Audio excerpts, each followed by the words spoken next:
झंडापुर नामक एक गांव में एक मोहन नाम का व्यक्ति अपने घर को लौट रहा होता है। तभी उसे पायल की आवाज आती है। मोहन कहता है, अरे ये आवाज कहाँ से आ रही है? मोहन जैसे ही पीछे मुड़कर देखता है तो एक चुड़ैल उसके सामने आकर खड़ी हो जाती है और चुड़ैल कहती है, तू भी मेरे ऊपर हंसता था ना, अब लोग तुझ पर हंसेंगे। मोहन चुड़ैल को देखकर बेहोश हो जाता है और जब उठता है तो उसके बाल गायब होते हैं।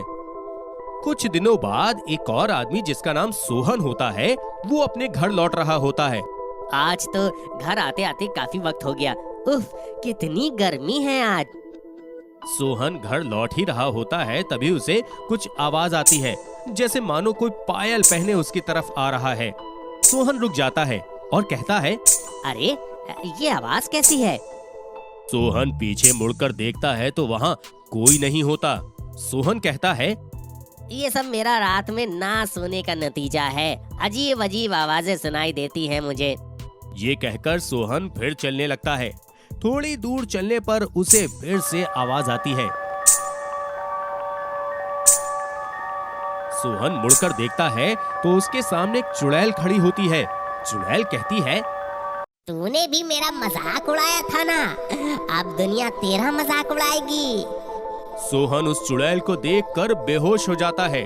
थोड़ी देर बाद जब सोहन उठता है तो उसे वो चुड़ैल का चेहरा याद आता है। सोहन अपना पसीना पोंछता है क्योंकि वो बहुत डर गया होता है। इतने में उसके हाथ अपने सर पर जाते हैं।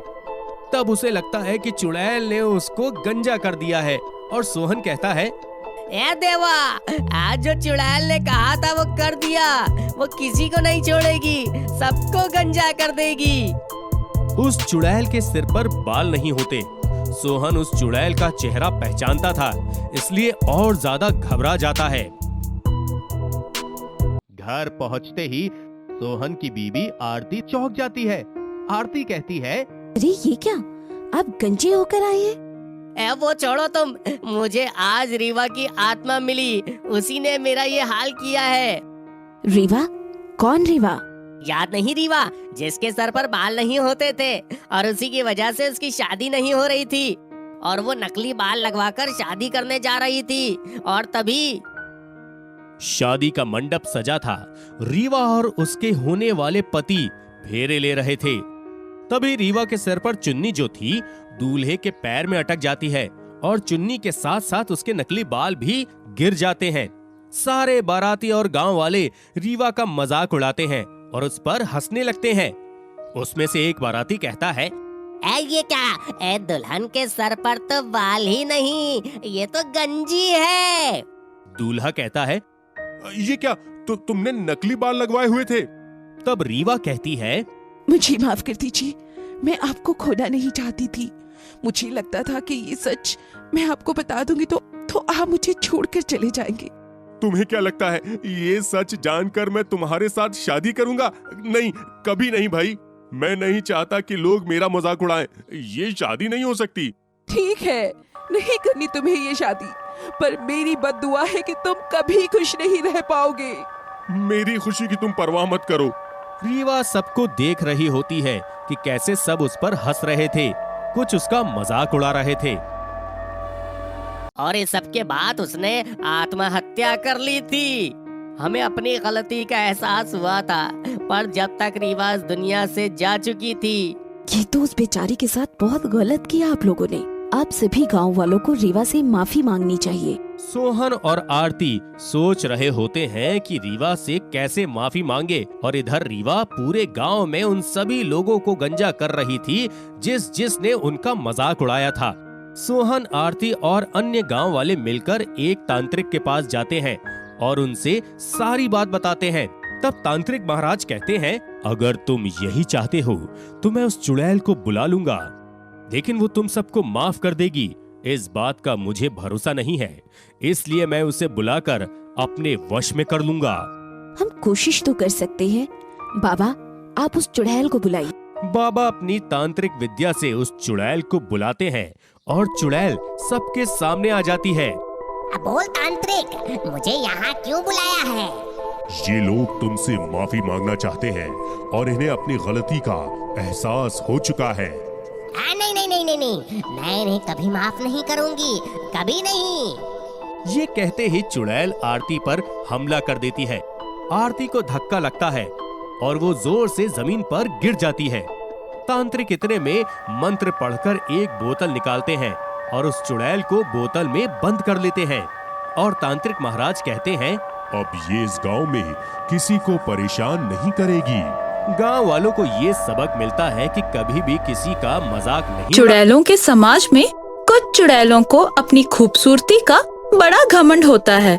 ऐसी ही एक चुड़ैल थी खून कुमारी। उसे अपने सुंदर होने का बड़ा घमंड था। मैं जानती हूँ कि मैं बहुत खूबसूरत हूँ। सारे भूत प्रेत मेरे आगे पीछे घूमते रहते हैं। मुझे भी इनसे अपने काम निकलवा कर इन्हें उल्लू बनाने में बड़ा मजा आता है। मैंने सुना है कि इंसानों की दुनिया में आदमी और औरत दोनों को सुंदर बनाने के लिए ब्यूटिशियन कोर्स कॉलेजों में पढ़ाया जाता है। मुझे भी ऐसे कॉलेज में पढ़ना है। एक दिन वेश बदलकर वो निकल पड़ी कॉलेज में दाखिला लेने। दाखिले का इंटरव्यू चल रहा था। फिर खून कुमारी की बारी आई। इंटरव्यू एक बहुत ही सजी धजी सुंदर औरत ले रही थी। तो तुम्हारा नाम खून कुमारी है, बड़ा अजीब सा खूनी नाम है। कहाँ तक पढ़ी लिखी हो? अब चुड़ैलों की तो कोई पढ़ाई लिखाई होती नहीं है। उनका काम तो सिर्फ इंसानों को डराने और खाने का होता है। चुड़ैल को पढ़ाई की बात सुनकर गुस्सा आ गया और गुस्से में चुड़ैल का नकली वेश टूट जाता है और वो असली रूप में आ जाते हैं। खून कुमारी भी चुड़ैल के असली रूप में आ गई। मेरी पढ़ाई लिखाई के बारे में मत पूछ। तू अब मेरी दूसरी विद्या देख, जो तेरे इस पढ़ाई लिखाई से बहुत ज्यादा ताकतवर है। उसने उस औरत को गर्दन से पकड़ा और उड़ते हुए और भी बेहतरीन मनोरंजन के लिए नीचे दिए गए लिंक को दबाएं और प्ले स्टोर पर जाकर हमने आपके लिए बनाई हुई रोमांचक गेम्स का आनंद लें। अपने इलाके में चली गई। अब समझी ना मैं कौन हूँ? मैं एक चुड़ैल हूँ। तू अब यही मेरे साथ रहेगी। रोज मुझे लेप और तरह तरह के उपटन बनाने का तरीका सिखाएगी। जैसे तू कॉलेज में ब्यूटी कोर्स करवाती है, उसी तरह तू मेरे घर पे मुझे सारा ब्यूटी कोर्स करवाएगी। तब तक तेरा यहाँ से निकलना बंद। और अगर तूने मुझे कोर्स ठीक से नहीं करवाया तो तेरी जान तो गई। कोर्स पूरा होने के बाद मैं अपने आप को सजाऊंगी। अगर मैं सुंदर बन गई तो समझूंगी तूने मुझे सही से कोर्स करवाया। उस औरत का नाम झीलम था। वो बहुत डर गई थी। एक तो चुड़ैल का डरावना चेहरा, उस पर चुड़ैल का ये भूतिया घर उसके होश उड़ा रहे थे। वो जानती थी चुड़ैलों को इंसान की तरह ब्यूटी कोर्स पढ़ाना कभी मुमकिन नहीं है। लेकिन अगर ये बात चुड़ैल को पता लग जाए तो उसी क्षण चुड़ैल उसे मार देगी। इसीलिए वो चुड़ैल का मन रखने के लिए तरह तरह के उपटन और लेप बनाना सिखाने लगी। चुड़ैल भी इस चीज से खुश होती जाती। अभी कितने दिन और बचे हैं ब्यूटिशियन कोर्स पूरा होने में? अभी कुछ और दिन। कुछ नए नए लेप और उपटन और भी सिखा दूं तो फिर खुद से ही आपको खूबसूरत बनने का कला पता चल जाएगा। झीलम को यहाँ से भागने का उपाय ढूंढना था। उसने ध्यान दिया था कि चुड़ैलों के पास कोई शीशा नहीं होता। वो अपना चेहरा कभी शीशे में नहीं देखती। तो झीलम ने इसी बात का फायदा उठाने का सोचा और उसने सुन रखा था कि शीशे में अगर चुड़ैल अपना चेहरा देख ले तो वो उसी वक्त शीशे की तरह टूटकर चूर चूर होकर बिखर जाती है। तो झीलम ने एक लिस्ट बनाया जिसमें उसने तरह तरह के नए उपटन और साथ ही एक शीशा भी लिख दिया था। उसने ये सब कुछ इंग्लिश में लिखा था। उसने चुड़ैल को वो लिस्ट थमा दी तो चुड़ैल ने कहा, अरे ये क्या? ये तो मुझे समझ ही नहीं आ रहा। क्या लिखा है तुमने इसमें? ये आपके सजने संवरने की लिस्ट है। आज आपका ब्यूटी कोर्स पूरा हो गया। आप दुकान जाकर ये सारे सामान ले आए। उसके बाद खुद सज कर देखना। चुड़ैल दुकान से सारे सामान ले आती है और फिर चुड़ैल अपने चेहरे पर सारे उपटन और लेप लगाने बैठ जाती है।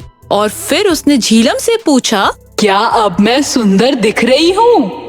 जी, आप बहुत सुंदर दिख रही हैं। अपने आप को आप देखना नहीं चाहेंगी? चुड़ैल अपनी खूबसूरती को देखना चाहती थी कि सचमुच उसने ब्यूटिशियन कोर्स कितना सीखा है। झीलम ने झट से शीशा निकाला और चुड़ैल के चेहरे के पास ले आई। चुड़ैल ने जैसे ही अपना चेहरा शीशे में देखा तो शीशे के साथ चुड़ैल भी टूटकर बिखर गई और इस तरह झीलम ने चुड़ैल को मार दिया और उसी के साथ झीलम ने खुद को वापस अपने शहर में पाया।